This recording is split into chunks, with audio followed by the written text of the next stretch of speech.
میں ان کے در کا بھکاری ہوں فضل مولا سے، حسن فقیر کا جنت میں بستر ہوگا۔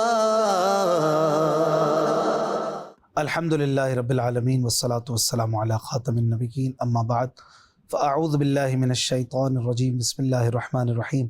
الصلاة والسلام علیک یا رسول اللہ وعلی آلک واصحابک یا حبیب اللہ، الصلاة والسلام علیک یا نبی اللہ وعلی آلک واصحابک یا نور اللہ۔ ایک بار پھر ویلکم، خوش آمدید۔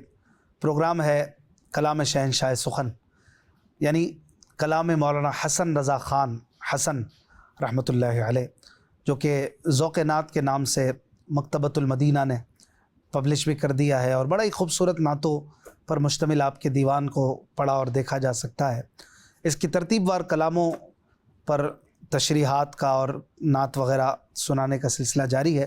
اچھی اچھی نیتوں کے ساتھ عشق رسول بڑھانے اور علم دین سیکھنے کے ارادے کے ساتھ اس پروگرام کو دیکھا کریں۔ ہماری کوشش ہوتی ہے کہ ایک ایک شعر واضح کریں اور اس کو اسکرین پر بھی دکھائیں، اس کے مشکل الفاظ کے میننگز بھی بتائیں اور میننگز آپ کو اسکرین پر دکھائیں تاکہ اور زیادہ اچھے انداز میں آپ اس کو سمجھ پائیں۔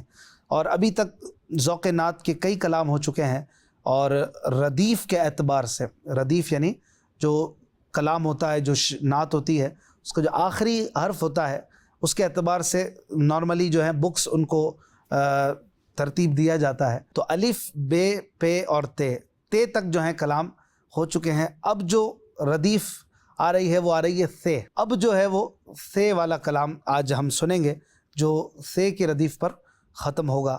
کلام کا نام ہے جاں بلب ہوں آ میری جاں الغیاس، ہوتے ہیں کچھ اور ساما الغیاس۔ یہ کلام کا مطلع کہہ لیجیے یا کلام کا نام کہہ لیجیے۔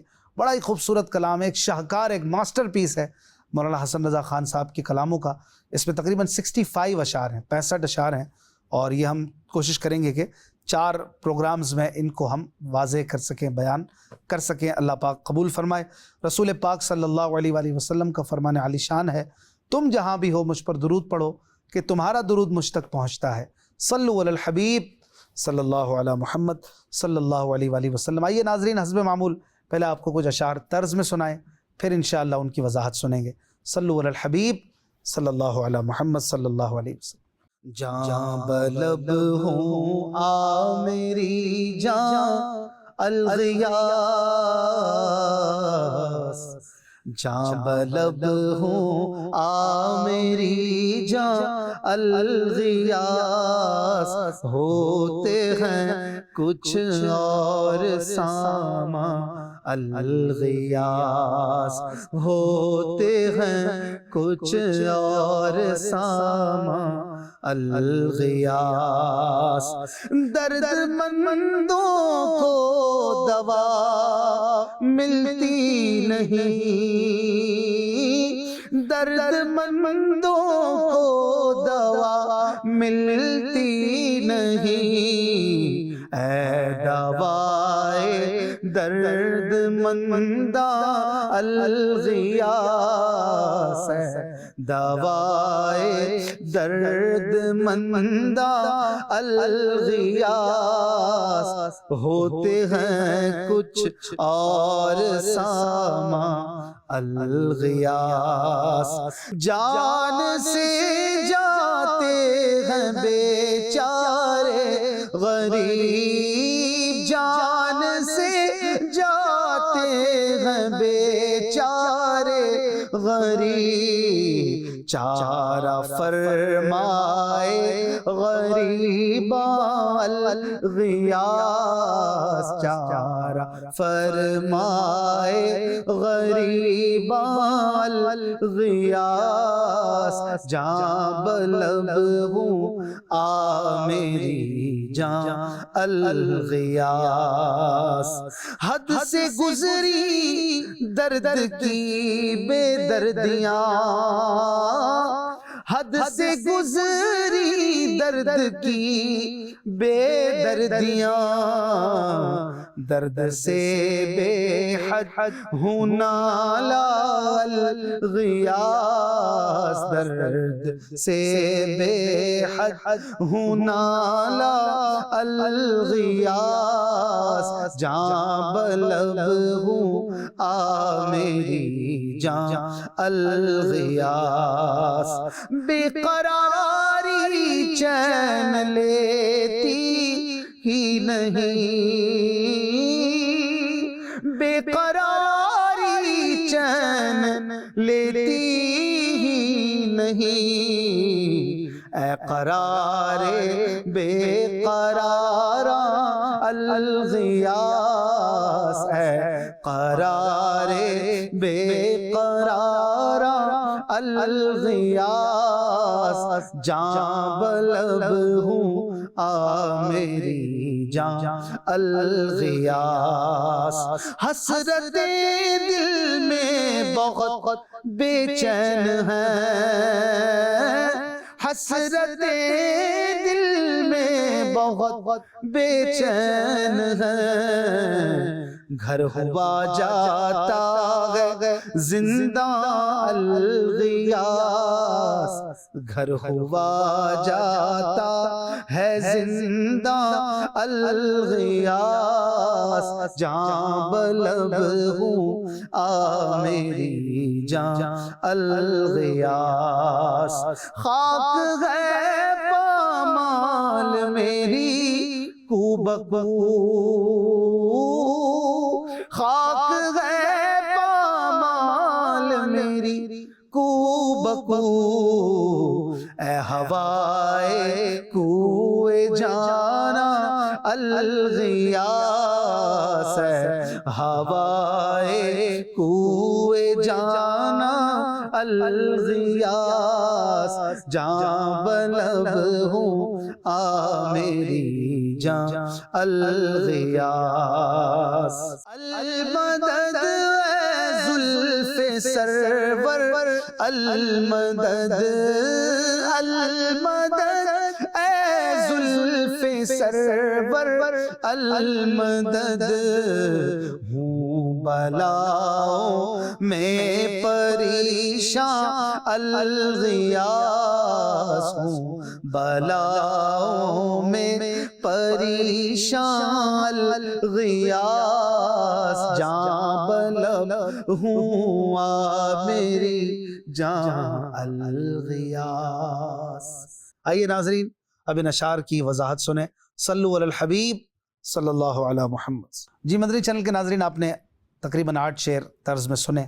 یہ جو کلام ہے نا، اس میں الغیاث کا لفظ بار بار آ رہا ہے، الغیاث۔ الغیاث کا مطلب یوں کہہ لیجئے المدد، المدد جس طرح ہے نا مدد کے لیے بلاتے ہیں، ایسے ہی الغیاث کا مطلب ہے، الغیاث یعنی المدد، میری مدد کیجئے، میری مدد کیجئے۔ آپ اس معنی کو اور اس لفظ کو ذہن میں رکھیے گا تو اشعار سمجھنا بہت آسان ہو جائے گا۔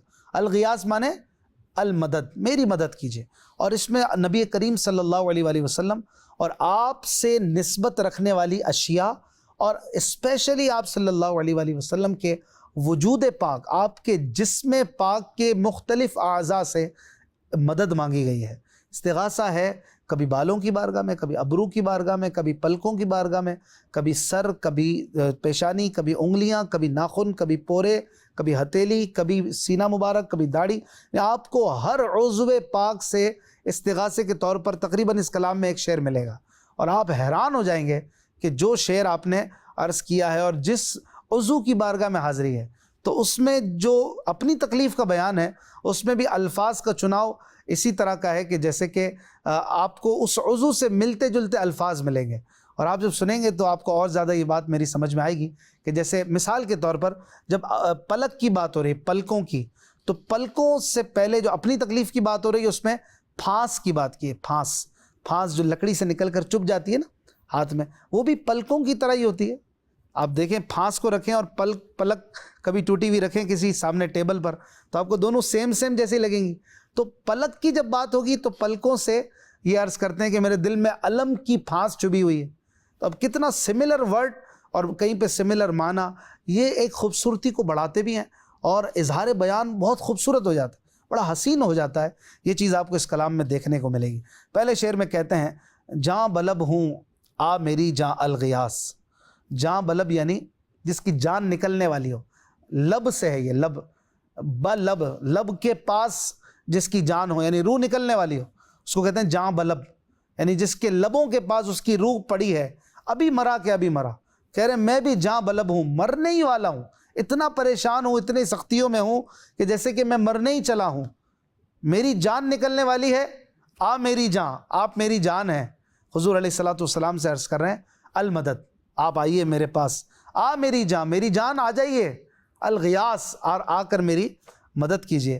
اگلے مصرے میں کہتے ہیں ہوتے ہیں کچھ اور ساما الغیاث، میرے تو یہاں پر معاملات ہی خراب ہو رہے ہیں، شیطان ایمان کو برباد کرنے میں لگا ہوا ہے، کچھ اور ہی سامان ہے، یہاں پر اچھائی کے سامان نہیں ہو رہے، یہاں تو کچھ اور سامان ہے، تو اب آپ آ کر میرے سامان صحیح کر دیجئے، میرے معاملات ٹھیک کر دیجئے۔ تو یہ اپنے پیارے نبی سے استمداد اور استغاثے کا انداز ہے۔ اگلے شعر میں کہتے ہیں درد مندوں کو دوا ملتی نہیں، درد مندوں کو دوا ملتی نہیں، اے دوائے درد منداں الغیاث۔ آسان شعر ہے کہ درد مند یعنی تکلیف میں جو ہے اس کو دوا چاہیے، دوائی نہیں مل رہی، تو آپ جو ہیں یا رسول اللہ درد مندوں کی دوا ہیں، اے دوائے درد منداں، اے درد مندوں کی دوا، آپ کی زیارت دوا ہے، آپ کی پھونک دوا ہے، آپ کا لعاب اقدس دوا ہے، آپ کا دم کر دینا دوا ہے، آپ کی زیارت ہی دوا ہے، آپ آ جائیں گے تو ہمیں دوا مل جائے گی، الغیاث، مدد فرمائیے۔ اگلے شعر میں کہتے ہیں جان سے جاتے ہیں بیچارے غریب، جان سے جاتے ہیں بیچارے غریب، چارہ فرمائے غریباں الغیاث۔ یہ بیچارے غریب جان سے جا رہے ہیں، ان کی جان نکل رہی ہے پریشانیوں سے، مصیبتوں سے، چارہ فرمائے غریباں یعنی غریبوں کے چارہ فرمانے والے، چارہ مانے کام، کسی کا کام بنانے والے، تو غریبوں کا کام بنانے والے آقا الغیاث یعنی المدد، ان کی مدد فرمائیے۔ اگلے شعر میں کہتے ہیں حد سے گزری درد کی بے دردیاں، حد سے گزری درد کی بے دردیاں، درد سے بے حد ہوں نالاں الغیاث۔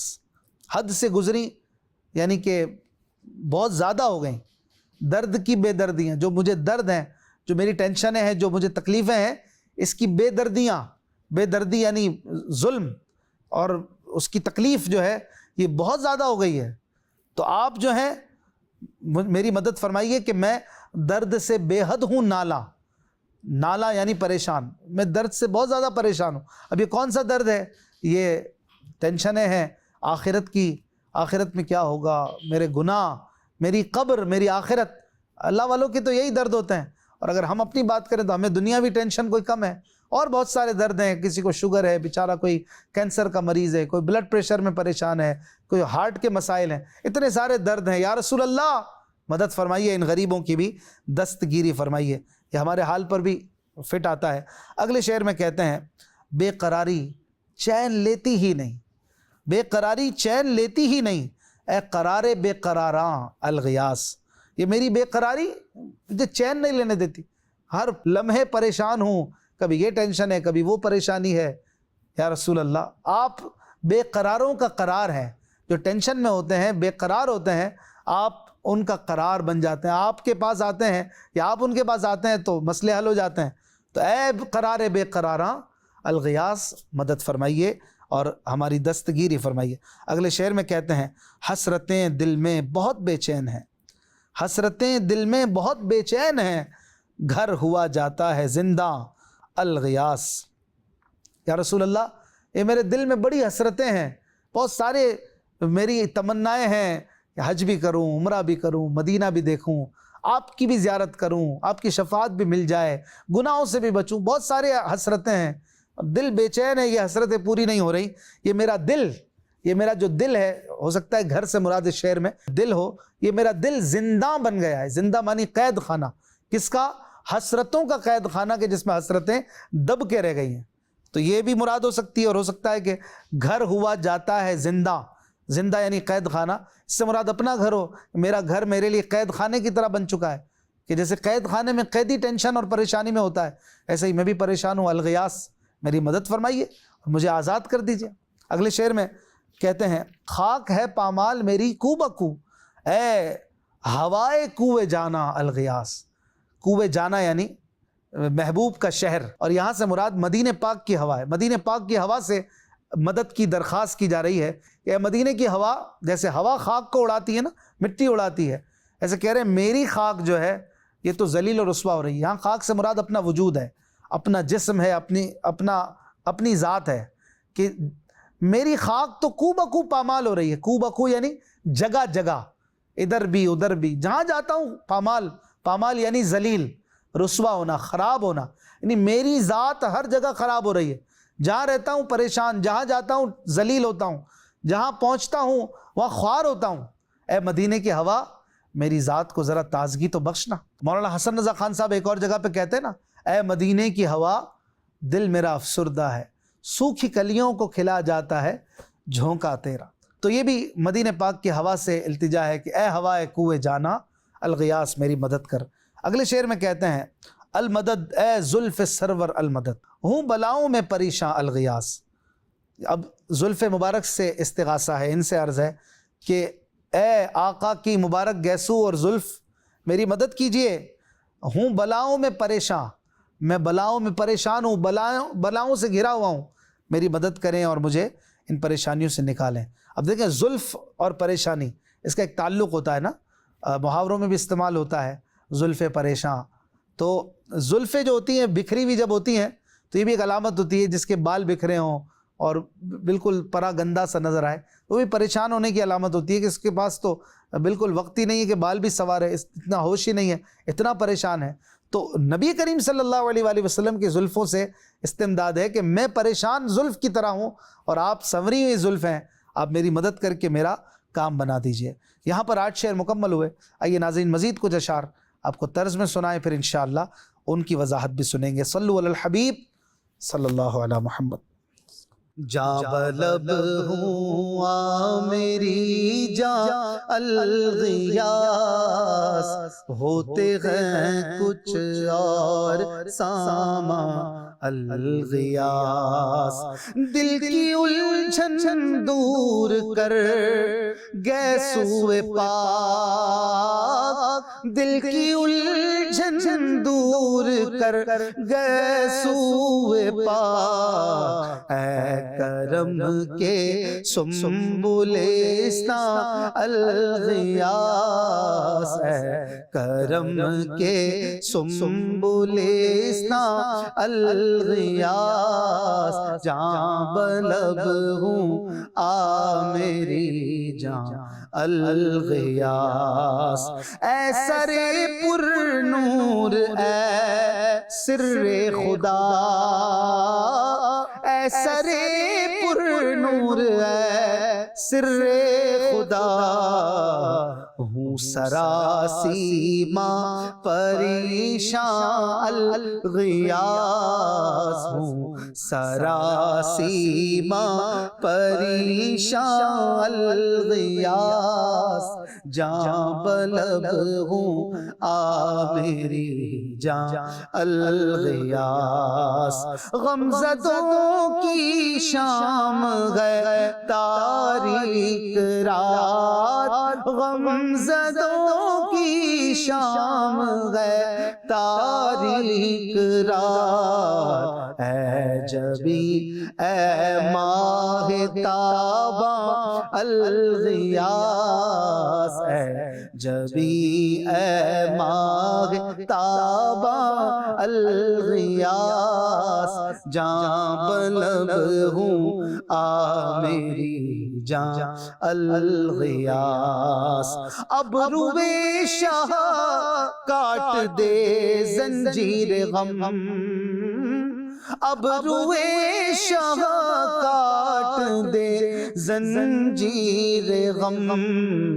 تیرے صدقے تیرے قربان الغیاس، تیرے صدقے تیرے قربان الغیاس. جاں بلب ہوں آ میری جاں الغیاس. دل کے ہر پہلو میں غم کی پھانس ہے،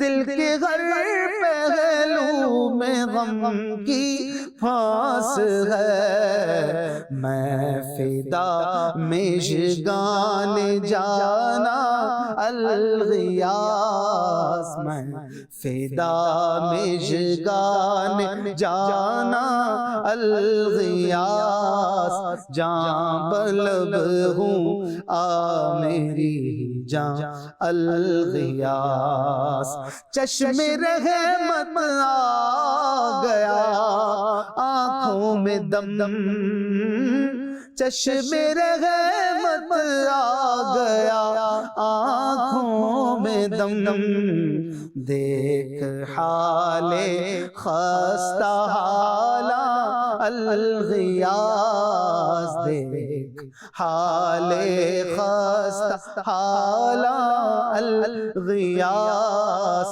جاں بلب ہوں آ میری جاں الغیاث، مردمک اے مہر نور ذات بحر، مردمک اے مہر نور ذات بحر، ہیں سیاہ بختی کے سامان الغیاث، ہیں سیاہ بختی کے سامان الغیاث، جاں بلب ہوا میری جاں الغیاث، تیر غم کے دل میں چھد کر رہ گئے،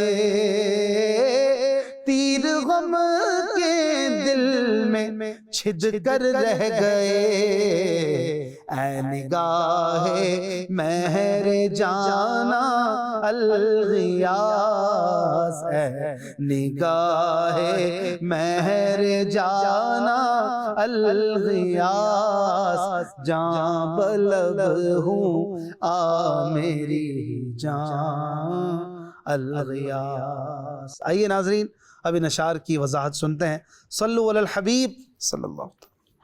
جی ناظرین، آپ نے مزید 8 شعر طرز میں سماعت کی ہے۔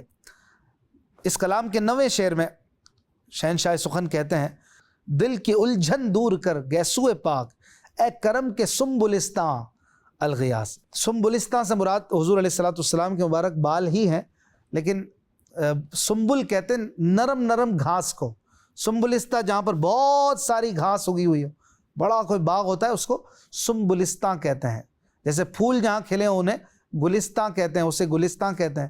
سنبلستاں جہاں بہت بڑا باغ ہو اور نرم نرم گھاس کی ایک تہ بچھی ہوئی ہو، تو جیسے پیارے مصطفیٰ صلی اللہ علیہ وآلہ وسلم کی نرم نرم خوشبودار بالوں کو نرم نرم گھاس سے تعبیر کر رہے ہیں اور تشبیہ دے رہے ہیں کہ اے کرم کے سنبلستاں، کرم کے نرم نرم گھاس والے باغ، میری مدد کیجئے کہ میں دل کی الجھن میں پھنسا ہوا ہوں، اے گیسو پاک میری دل کی الجھن دور کر۔ تو گیسو اور الجھن یہ بھی ایک سملر معنی اپنے اندر رکھتا ہے کہ بال بھی الجھتے رہتے ہیں، ان کو سیدھا کیا جاتا ہے۔ تو ان مبارک گیسوؤں سے بات کر رہے ہیں کہ جو الجھتے نہیں ہیں، جو پریشان نہیں ہوتے، وہ تو سنورے سنورائے ہیں کہ انہیں تو اللہ تبارک و تعالی نے سنوارا ہوا ہے۔ تو ان گیسوؤں سے التجا ہے کہ میرے دل کی الجھن دور کر کے اسے بھی سلجھا دیجئے۔ اگلے شعر میں کہتے ہیں، اے سر پرنور اے سر خدا، ہوں سرا سیما پریشاں الغیاث۔ اب سر پرنور پیارے آقا صلی اللہ علیہ وسلم کے سر سے التجا کر رہے ہیں کہ اے سر پرنور، اے نور والے سر، اور پھر اس سر کی تعریف کرتے ہوئے کہہ رہے ہیں اے سر خدا، اے خدا کی عظمتوں کے راز، اس سر میں جو دماغ پاک ہے، اس میں اللہ تعالیٰ کے اسرار اور رموز بھرے ہوئے ہیں، اور وہ حکمتیں کہ دنیا میں کوئی نہیں جانتا، وہ باتیں جو محبوب و محب کے درمیان ہیں۔ یہ محبوب علیہ السلام کا وجود پاک اس سر پرنور سے کہہ رہے ہیں کہ ہوں سراسیما، سراسیما یعنی گھبرایا ہوا اور پریشان، ہوں سراسیما پریشان الغیاث، میری مدد کیجئے۔ اگلے شعر میں کہہ رہے ہیں، غم زدوں کی شام ہے تاریک رات، غم زدوں کی شام ہے تاریک رات، اے جبیں اے ماہ تاباں الغیاث۔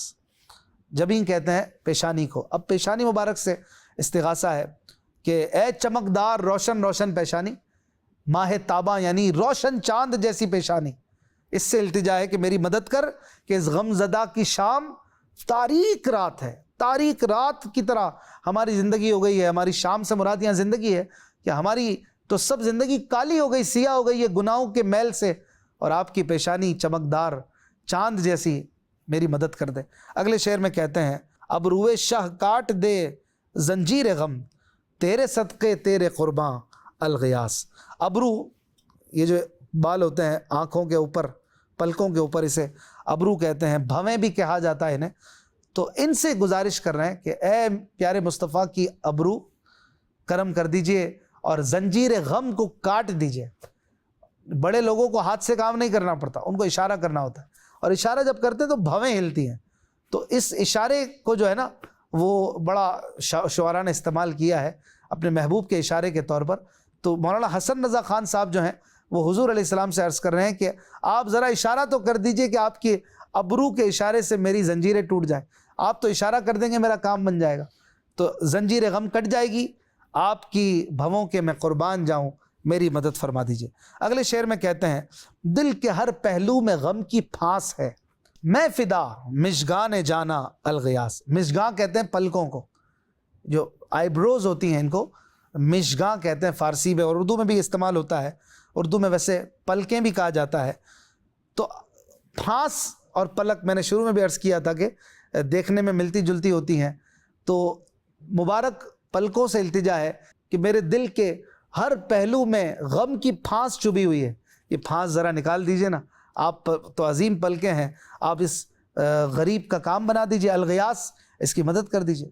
اگلے شعر میں کہتے ہیں چشم رحمت آ گیا آنکھوں میں دم, چشم رحمت آ گیا آنکھوں میں دم, دیکھ حال خستہ حالاں الغیاس. چشم رحمت, اب آنکھوں سے بات ہو رہی ہے, آنکھوں سے عرض کر رہے ہیں اے رحمت والی آنکھیں, اس غریب کی آنکھوں میں دم آ گیا. آنکھوں میں دم آنا یعنی جان نکلنے جیسی ہو جانا. آنکھوں میں دم اسی کے لیے کہا جاتا ہے جس کی روح نکلنے والی ہوتی ہے. تو میں تو اتنا پریشانیوں میں آ گیا ہوں کہ جیسے میری آنکھوں میں دم آ گیا ہوں, میں مرنے والا ہوں. اے رحمت والی آنکھیں ذرا میرے حال پر بھی تو رحم کیجئے. دیکھ حال خستہ حالاں, خستہ حالاں یعنی جو برے حال والا ہو اس کا حال آپ دیکھیے یا رسول اللہ, اور اے عظیم آنکھیں اس پر کرم کی نظر فرما دیجئے. اب ان آنکھوں میں جو پتلی ہے نا, آنکھ میں بھی ایک کالی سیاہ پتلی ہوتی ہے, اس کی بارگاہ میں حاضری دیتے ہوئے کہتے ہیں اسے کہا جاتا ہے مردمک. مردمک یعنی پتلی سے عرض کر رہے مدد کی, کہہ رہے مردمک, اے آنکھ کی پتلی جو حضور علیہ السلام کی ہے, جو کہ ذات بحت, ذات بحت اللہ پاک کی ذات کو کہا جاتا ہے. بحت یعنی اکیلا, جس کا کوئی شریک نہیں ہے, اس کا نور اپنی آنکھوں میں رکھتی ہیں یہ مبارک پتلیاں. اس کی مبارک زیارت کرنے والی ہیں یہ پتلیاں, ان کے اندر وہ نور ہے. ان پتلیوں سے عرض کر رہے ہیں کہ اے مہر ذات نور بحت, اللہ پاک کے نور کو اپنے اندر رکھنے والی پتلیوں, میرا حال تو دیکھو ہے سیاہ بختی کے سامان. سیاہ بختی یعنی بد نصیبی کے سامان ہے میرے. اب دیکھیں مردمک, کالی پتلیاں, آنکھوں کی پتلی بھی کالی ہوتی ہے, اور سیاہ بختی میں بھی لفظ سیاہ ہے. یہ کتنا خوبصورت معنی بن رہا ہے کہ کالی پتلی سے سیاہ بختی کا رونا رویا جا رہا ہے کہ میری سیاہ بختی آپ دور کر دیجئے. یہ بڑا خوبصورت معنی ہے, اور ان مبارک مصطفیٰ کریم صلی اللہ علیہ وسلم کی آنکھوں کی مبارک پتلیوں سے استغاثہ ہو رہا ہے کہ میری مدد فرمائیے. اگلے شعر میں کہتے ہیں تیر غم کے دل میں چھد کر رہ گئے, اے نگاہ مہر جانا الغیاس. اب یہ بھی کتنا کمال کا شعر ہے. اس میں کس سے استغاثہ ہے؟ اس میں استغاثہ ہے نگاہ سے. مردمک کی ابھی بات ہوئی, پتلیوں کی, پتلی سے نکلتی کیا ہے؟ نگاہ. میری نگاہ ابھی پڑ رہی ہے کیمرے پر, آپ کی طرف ہے, آپ ہو سکتا ہے ٹی وی پر مجھے دیکھ رہے ہوں, تو یہ جو نگاہ پڑ رہی ہے نا, یہ تیر کی طرح چلتی ہے, ادھر سے چلی ادھر پہنچ گئی. تو جس طریقے سے نگاہ چلتی ہے ایسے ہی تیر بھی کہیں چلتا ہے. تو پہلے مصرے میں تیر کا ذکر ہے, تو دوسرے میں نگاہ کا ذکر ہے کہ اے نگاہ مصطفیٰ مجھ پر کرم کر دیجئے کہ میرے دل میں غم کے تیر چھد کر رہ گئے. چھد کر رہنا یعنی گھس کے رہنا, اور اندر جا کے تباہی مچا دینا. غموں کے تیروں نے میرے دل کو تباہ کیا ہوا ہے, اور یہ گھس گئے ہیں تیر غم کے. اے مہر جانا, اے پیارے آقا صلی اللہ علیہ وآلہ وسلم کی مبارک آنکھوں کی نگاہ, یہ جو آنکھ سے نگاہ نکل رہی ہے نا, اس مبارک نگاہ سے استغاثہ ہے کہ میری مدد کیجئے, اور ایک نگاہ ادھر بھی تو ڈال دیجئے, میرا کام بھی بن جائے. یہ 16 شعر ہوئے, سمجھنے والوں کے لیے کمال کے شعر ہیں. عشق رسول سے بھرپور زندگی رہی تو انشاءاللہ 17ویں شعر سے اگلے پروگرام میں سنیں گے سمجھیں گے. اپنا خیال رکھیے گا. صلو علی الحبیب صلی اللہ علی محمد صلی اللہ علیہ وسلم. آسیوں کو در تمہارا مل گیا، بے ٹھکانوں کو ٹھکانہ مل گیا.